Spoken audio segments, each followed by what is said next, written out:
Oui, ils te prophétiseront. C'est ta mère, c'est à cause de tes soucis, c'est ta mère. Ta mère est partie faire ceci. Ton mari a fait ceci. Ton collègue a fait ceci. Mais ils ne te diront jamais, ils ne te diront jamais de jamais que réponds-toi. Jamais de chez jamais que réponds-toi. On va toujours chercher à ce que tu te victimises. On va toujours chercher à ce que tu sois la victime. On ne dira jamais que c'est toi-même ton propre ennemi. Parce que leur but, ce n'est pas de sauver ton âme. Leur but, ce n'est pas que ton âme soit sauvée. Leur but, ce n'est pas que tu aies la véritable crainte de Dieu. Leur but, ce n'est pas que tu sois réellement restauré, que tu sois réellement affermi, converti. Leur but, c'est de s'amasser derrière ton dos les biens. Bien-aimé, en 2026, il n'est plus question de se laisser manipuler, aveugler par quoi que ce soit, qui que ce soit. Je ne suis pas en train ici de faire la vendette à des hommes de Dieu. Mais je suis en train de dire, nous arrivons dans des temps où, bien aimé, c'est chacun pour soi. Chacun pour sa vie. Chacun pour son salut. Bien aimé, nous n'avons pas encore cette garantie-là de dire, j'ai combattu le bon combat. J'ai remporté la couronne. J'ai gardé la foi.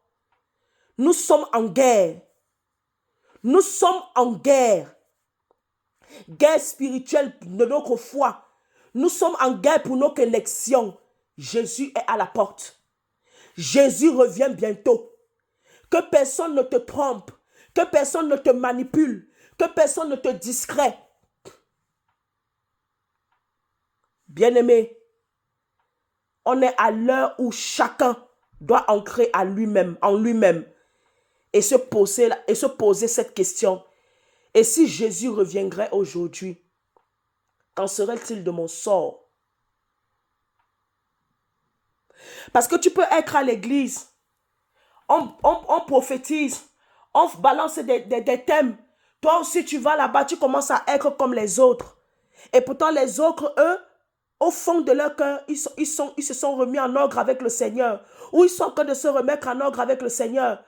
Mais toi, tu vas penser que tu vas suivre la tendance des autres. Et pourtant, toi, tu es égaré. Et pourtant, toi, tu es perdu. Parce que tu penses que, comme tu es au milieu des chrétiens, ça veut dire que toi aussi, tu es chrétien. Ça veut dire que toi aussi, tu es converti. Ça veut dire que toi aussi, tu vas penser que les autres vivent la même vie que toi, mènent la même vie que toi. Et pourtant, ces personnes-là, eux, chez eux,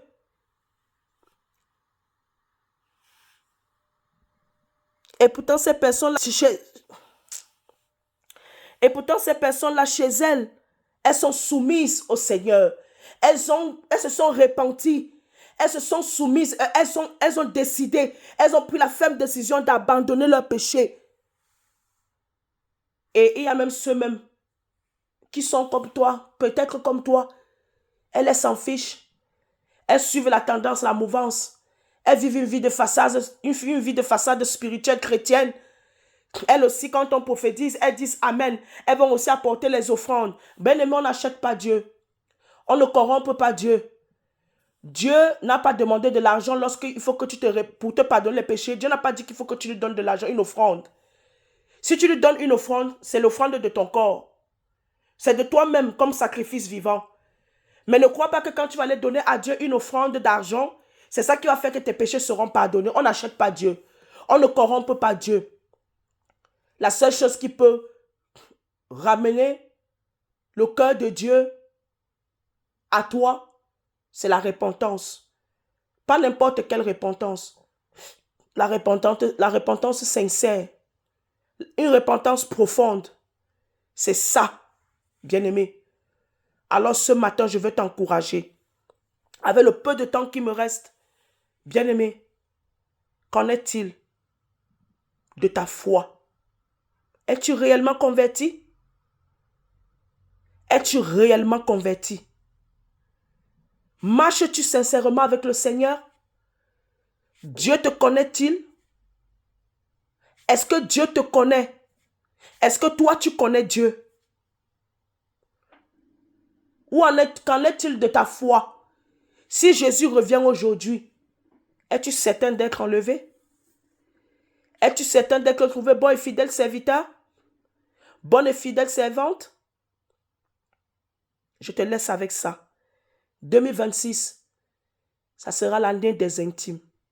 C'est le message que moi j'ai reçu de la part de mon cher Saint-Esprit.